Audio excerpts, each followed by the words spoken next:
Hi. Hey guys, what's up? My name is Dom. Welcome back to my channel. If you're new to my channel, I typically make bookish content, movie content, and anything else in between because I like to do whatever I want on this channel, and tonight is going to be movie content. Well, movies, TV show, musicals, because I'm going to discuss everything that I watched in the month of July. We have 4 movies to talk about, 2 new to me, 2 rewatches, 3 TV shows to talk about, all of which have been completed, and 1 musical. So let's get started.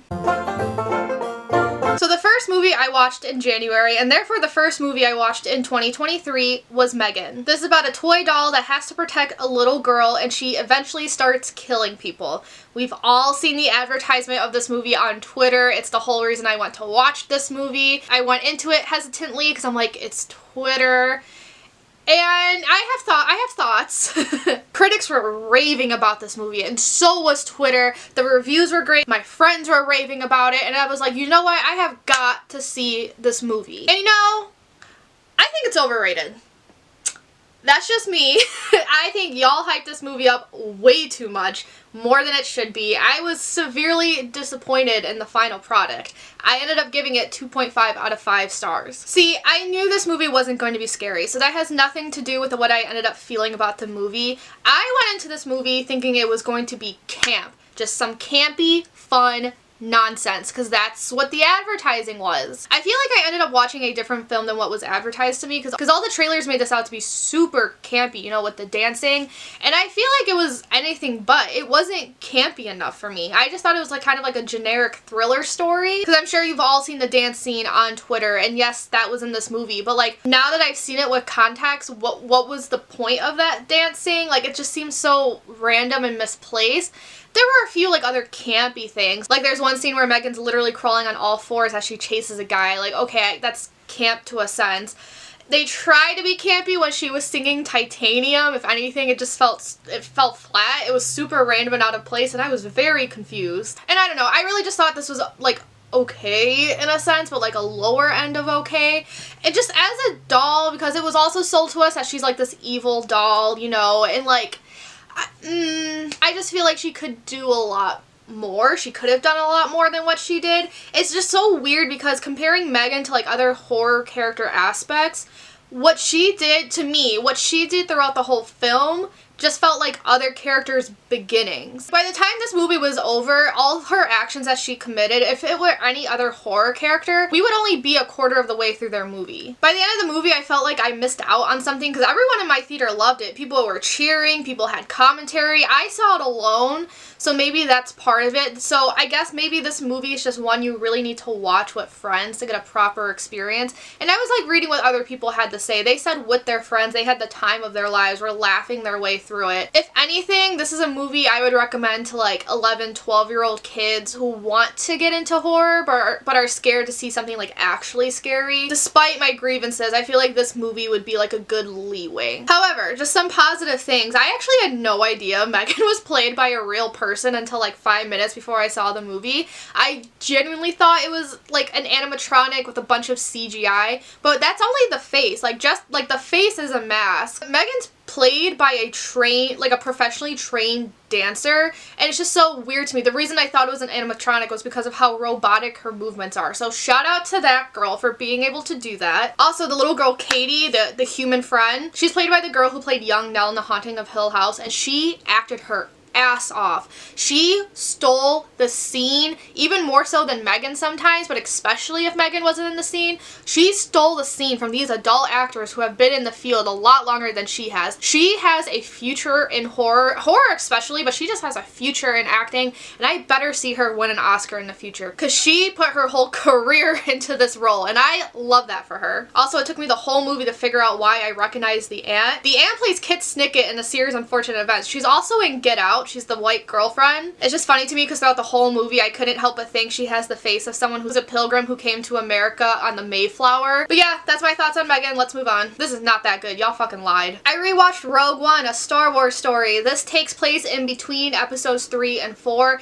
It actually takes place like directly before episode 4. I first watched this a few years ago and actually was falling asleep because of how boring I thought it was. Surprisingly, it was a lot better during my rewatch. The whole reason I rewatched this in the first place is because I'm trying to watch like all the Star Wars stuff on Disney Plus to one day tier rank them. Who knows when that's coming. And because I am interested in Andor, but I've forgotten so much from this movie, I was afraid I won't understand what's going on in Andor. However, I did still find it kind of boring because it is a very long movie and I feel like they could have shortened it to an extent. But yeah, that's it. Moving on. The next film I watched is another Star Wars movie, and it is Solo: A Star Wars Story. This is basically the origin story of Han Solo. I know this one isn't too hot with the Star Wars fandom, but I thought this was a fun adventure film. It's not the best thing I've ever seen. I did give it only 3 out of 5 stars, but I had a lot of fun with it. Were there times where I thought the movie was a little too long? Yeah, that's what eventually tanked my rating of this. But I don't know, I was entertained. I love learning how Han got to where he's at today. And it was kind of nice to see he did have other love interests besides Leia. I was wondering how they were going to handle that. The only thing I was confused about was Darth Maul. I was very confused on why he made an appearance since he died in episode 1. But I was reading about it, and apparently you do need to watch Star Wars Clone Wars in order to understand that. I have not seen that show. Star Wars is getting to the point where it's like you can't watch separate shows by themselves. Like, in order to understand the show, you do need to watch shows A, B, and C, but in order to watch, you know, show A, you need to have watched X, Y, Z. Marvel's at that, and Star Wars is ever so slowly getting to that point. Well, Clone Wars is on my list, I promise, because critics raved about it, so I'm gonna get there. And I was actually shocked he didn't win the Millennium Falcon right away. But anyway, 3 out of 5 stars.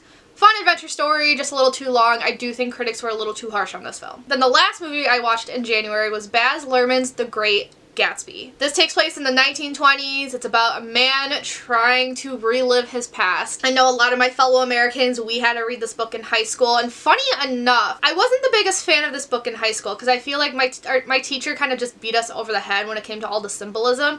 As she should, because this book is full of symbolism, but it was just a lot at 15. It sucked the joy right out of reading it. However, I'm kind of obsessed with this movie. This movie really made me appreciate the story of The Great Gatsby, and I love the visuals. I love the whole vibe Baz Luhrmann has going on. It still shocks me to this day that critics kind of bombed this movie. Like, if you search on Rotten Tomatoes, it has like a 46%. But I was vastly entertained. I have seen the 1970s movie like way back when. Never saw it again, but I love the parties of this movie because I feel like this movie captured the parties a lot better than the 70s movie, like given how the book talks about them. And funny enough, because I know one of the reasons critics hated this movie was the modern music that was used. Baz Luhrmann takes songs and either 1920s-ify them, like Young and Beautiful by Lana Del Rey and then Crazy in Love by Beyonce are both used but in like a 1920s style. Or he will just straight up play the regular song. The older I get, the more I appreciate that artistic choice, because I feel like it helps modern audiences understand how big and grandiose Gatsby's parties actually were. Modern day music is just so different than what it was in the 1920s. I just feel like modern day viewers wouldn't really connect with 1920s music if that's what Baz Luhrmann were to use. So like if I were to watch this movie and hear 1920s music, I would think the parties are a lot calmer, but they're supposed to be insane, and that's what the modern day music showed us. So that's why for me personally the modern day music worked. I mean, and thanks to the visuals I was still able to see and feel the connection to the 1920s anyway. That's another thing, the visuals in this movie are so good, and it upsets me that this, I don't know if it bombed financially, but like review-wise, it upsets me that it bombed. Another thing this movie does is that a lot of the narration is just straight from the book, and I love it when movies do that. Also, the acting in this movie was superb. It made me want to fall in love, which is so weird because, like, let's look at the story of The Great Gatsby. Because the whole point of this book is that we have a bunch of unlikable characters with delusions of grandeur because what they want is the American dream. However, the American dream is fake. It's not real. It's a fake idealization because what you really want is the nostalgia of the past. However, we cannot repeat the past because the past also sucked. You're not remembering the bad parts of the past. You're just remembering those good snippets and putting them together as one thing. However, it also sucked, so you can't repeat anything. We as people also change, so that's another reason why you can't repeat the past. Nick Carraway explicitly says that you can't repeat the past, and it's explicitly said throughout the whole movie. And also, these people don't actually like each other. Nick and Jordan, they only had a fling. They weren't actually in love. Actually, the movie didn't show that, but in the book they had a fling. Daisy didn't actually love Tom and Gatsby. She just loved the ideas of them. Even Gatsby didn't actually love Daisy as a person. He just loved the idea idea of her that he created in her head. So the whole thing, it's all fake. It's a cautionary tale of the past that you cannot repeat it and stop having delusions of grandeur and actually try to be a decent human being. However, I was still like, I just want someone to love me like Gatsby loves Daisy. So that's what I got out of this film. Yes, I know Fitzgerald's point of the story. However, it was just so nice seeing this man in love, even if he wasn't in love with like the right person, so to speak. He was in love with a delusion of sorts. I can't believe we're 3 years into the 20s and I still have not been invited to a Gatsby themed party, so I don't know what's going on. Let me know if you're planning one and I will be there. That's all I gotta say. Let's move on. The first TV show I completed in 2023 was Tokyo Ghoul. I actually watched the first 2 seasons last year, and I watched the last 2 seasons in January. If you don't know what Tokyo Ghoul is about, it takes place in a universe where ghouls run amok. They can disguise themselves as humans, however, their whole diet just consists of humans. Then one day, Kaneki gets an organ transplant, and now he is half human, half ghoul, and his goal is for these 2 species to coexist. I went on like a long rampage about the first 2 seasons in another video. I was not a fan. I'm also not particularly a fan of seasons 3 and 4 that I watched in 2023. However, I do like them better than season 2 since they actually stuck to the manga. But there's just so much, it's so much to say. I was having fun in the sense of reliving my memories of the manga, but as The Great Gatsby showed us, you cannot repeat the past. So I wasn't getting like the full value. My problem with this anime is that they would only focus on the big plot points, but in order to do that and the time constraints they had to leave out a lot of stuff. So from an anime only perspective, motives weren't making sense. The anime focused on Toru turning evil, but they didn't put Toru's backstory in. So Toru going evil and then having that redemption arc makes no sense. Whereas in the manga, you see his backstory. He was abused growing up. He was also not a particularly good person growing up either. He also has a huge problem with his own gender, which you don't really see in the anime. The anime doesn't explore that at all. But in the manga, he is a trans man, whereas in the anime, I think he's just a woman who happens to dress as a man. But even that's not actually confirmed. The whole thing with the Rose Garden I thought was rushed because you get a whole backstory on Kanai and why she's protecting Tsukiyama. And yes, I'm using she, her pronouns because in the anime, it's a guy, but in the manga, it's actually a woman dressing up as a guy because as a disguise so she can help the Tsukiyama family. But you don't see that. Her motives to protect Tsukiyama make no sense because you don't see any of that. Torso had a much bigger role in the manga than the anime. So the thing the anime misses out on, the whole reason Torso was obsessed with Toru is because he did see Toru's chest and realized Toru is a biological female. That's why he was chasing him all this time. But the anime doesn't explain that, so it's understandably confusing. Also, Torso kind of just drops off the face of the earth in the anime, whereas in the manga you do get to see his end. I like Psycho a lot better in the manga. I thought the anime, like, she was kind of like infantilized and dim in the manga, but not as much as the anime makes it out to be. As much as I love Kaneki and Toka being canon, the anime did rush through their relationship. It's a tad bit rushed in the manga. This is because that's when the author's burnout was very apparent, but still significantly less rushed in the manga than it was in the anime. Stylistically, this also felt very different than the first 2 seasons, but that just could have been because of how Kaneki was as a character. It's hard to explain without spoiling, but like in the first season when he's Heise, like I felt like the jump cuts were very choppy, the editing was very choppy, that's what I'm trying to say.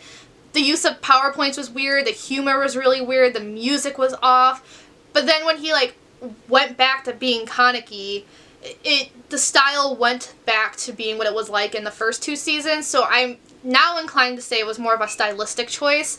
However, watching it felt weird and I didn't really like it. Less censoring though than the first season especially, because I remember in the first season something would happen and like half the scene would be blacked out and it's like, why are you making this anime if I can't see what's going on? But, and like, although things were censored in these 2 seasons, it wasn't as bad as the first 2. So I appreciate that. Also, from an anime-only perspective, I cannot imagine how confusing this must have been, because so if you don't know, only seasons 1, 3, and 4 are from the manga. Season 2 went anime original. However, season 3 only would have made sense if season 2 2 had stuck to what the manga did. Because season 3 starts out with Kaneki forgetting who he was and suddenly he's this new character. And I've seen anime onlys complain about it. They're like, you guys lost the plot. What's the point of this? This is shit writing, just changing him like that. And it's like, well no, that's not the author's fault, because the way the author did it in the manga makes a lot more sense. I want to explain more, but I don't want to spoil it, but just know, like, the way the manga does it, it actually is a gradual development to Kaneki becoming Heise, not whatever you guys see in the anime. So if you're an anime only, I have got to know how confused you were with this. Despite my grievances with this adaptation, the music, so good. It was so fun to see, like, Kaneki and Toka together, although I do like their relationship better in the manga. Toka was more emotional, especially when Kaneki disappeared. Didn't really like how the anime handled that. Also, seeing Akira and Amon again, because they were my funsies ship, and then when they ended up being canon, I fucking screamed. So seeing them together again was nice. It was so, like, yes, from a writer's perspective, this is bad, but, like, from a nostalgic factor, I had some fun with it. The next TV show I watched was Droids, which is a TV show that came out in the 80s. This is just about C-3PO and R2-D2 going on adventures. I thought this was just okay. I used this TV show as background noise, so I wasn't paying too much attention, because when I did, I got kind of bored. The only shocking thing about this is that the show wasn't as episodic as I thought it would be. There are actually some arcs in the show. Like, the first 3 to 4 seasons centered on one specific found family group, or not seasons, episodes, but then, like, episodes, you know, 4 through 7, 5 through 8, whatever, are on a separate group. But yeah, this is okay. I don't really have much to say about it. Then the last show I completed in January was the Book of Boba Fett. This takes place after the events of The Mandalorian. Mandalorian takes place after episode 6. It's about Boba Fett being the new leader of Tatooine, and you also get to see some of his backstory. This is another one that critics don't like. A lot of people in the Star Wars fandom thought the show was bad. I kind of liked it. It tastes like feet. I like it. It's not the most entertaining thing I've ever seen, and I've definitely seen, like, better TV shows, but I've also seen worse. I do think some people were just a bit too hard on this. Some things were better than others. Sometimes I like seeing his flashbacks more than the present day, but then there were other instances where I like seeing the present day more than the flashbacks. Oddly enough, I did like it a lot better when the Mandalorian and Baby Yoda were back. Literally, episodes 5 through 7 might as well just be Mandalorian season 3, and that's the whole reason I was watching this, because Mandalorian season 3 is premiering again next month, but people are saying you won't understand it without having seen Boba Fett, which goes back to the whole, like, Star Wars is turning into the MCU, where you have to see all of this to understand that. But I'm pleasantly surprised. I was expecting to hate the show, but I didn't even dislike it. If anything, one of my grievances is that, like, some episodes, because there was just so much in one episode, it felt longer than it was. Some of these episodes were 50 minutes long, but because of everything jam-packed in them, I felt like I was watching something that was 2 hours. But whatever, 3 out of 5 stars. I had fun with it. There's probably some canon information I forgot about that, and that's why people don't like it. But I don't care enough to research all that, so 3 out of 5 stars. So I was able to see one musical, and I got to see Chicago. I got to see Chicago in Chicago. This takes place in the 1920s and is actually why I watched The Great Gatsby, because I was in the 1920s mood. This takes place in the 1920s and is about a woman who murdered her husband, and then she's now in jail, hired a lawyer to prove that she is innocent. And I thought it was just okay. It's not like my favorite by any means. If anything, I was very disappointed in the set design and the costuming. I went into this thinking the costuming was going to be grandiose because it's the 20s. Same thing with the set designs. However, from what I was reading, I guess they changed a lot, because the one in Broadway right now is a revival. This originally came out in like 1972, closed, and then Broadway opened it up again in the 90s. So what's happening now is that the orchestra is on stage with the actors, and because of that, it's very minimal set designs. Like, you'll have chairs every now and then, but that's about it. And then the costuming, it's not even like 1920s fashion, I feel like. It's just a bunch of women wearing like black tights with their bras, like a see-through shirt. Same thing with the guys. Not see-through. I mean, I guess it's see-through, but like a mesh shirt. That's what I'm talking about. It doesn't give 20s vibes at all. Like, there's no 20s wigs. Everyone's just wearing their hair in a bun. It's modern hair and modern makeup. It's just upsetting to me because I was expecting more from that, because it's the 20s, and especially because if you look up photos of the original run, that's what it was. It was 1920s fashion and had a lot more set designs, and apparently even the dancing has even been simpled down a bit. That I don't know for sure, so I'm not gonna really get into that discussion because apparently it sparks a lot of arguments. I did really enjoy the music though. The music, of course, was the best part because it's a musical. I did actually really like the story. It was kind of funny seeing this woman who's not a particularly good person not get what she wants by the end of the story. So she essentially got the ending she deserved. And the show's also hilarious, so like despite like the set designs that I was disappointed in and the hair and makeup, like the story itself was funny. And it's actually through this playbill that I discovered Chicago is inspired, I shouldn't say based, but is inspired by a true story. In the 1920s, there apparently was actually an uptick in women murdering their husbands in Chicago. And the funny thing is about this musical, never do I run late for musicals. I hate being that person who shows up late. But of course, I guess I jinxed myself for this one because the show started at 2 and I purposely got on a train that would get me there at 1:30. However, something happened with the train that they could not keep moving. We were stalled for an unforeseeable future. Suddenly it's 1:30, I'm still on that train, and I was like, fine, I'll get an Uber, because at this point we're a 10-minute drive away. Of course, they connect me with an Uber that's 10 minutes away from me. I watched my ETA slowly climb up. My ETA started at 1:57, and suddenly it was at 2:30, so I don't know what that driver was doing, but I canceled that, got another ride, the ETA became 2:05, and I was like, okay, whatever, I will accept it. Musicals don't start on time. Of course, the one time I am running late is when a musical starts on time. However, I walked in just in time. I missed the overture, but I walked in just in time to hear Velma sing all that jazz. So, despite the bad luck that day, my power. Also, this person who plays Velma, they liked my photo on Instagram. And that is it for the end of this video. Let me know down below what y'all watched in January. If you liked this video, give it a big thumbs up. Comment, subscribe. Y'all know the drill. And without further ado, I'm gonna peace out and I'll see you guys later. Ciao a tutti.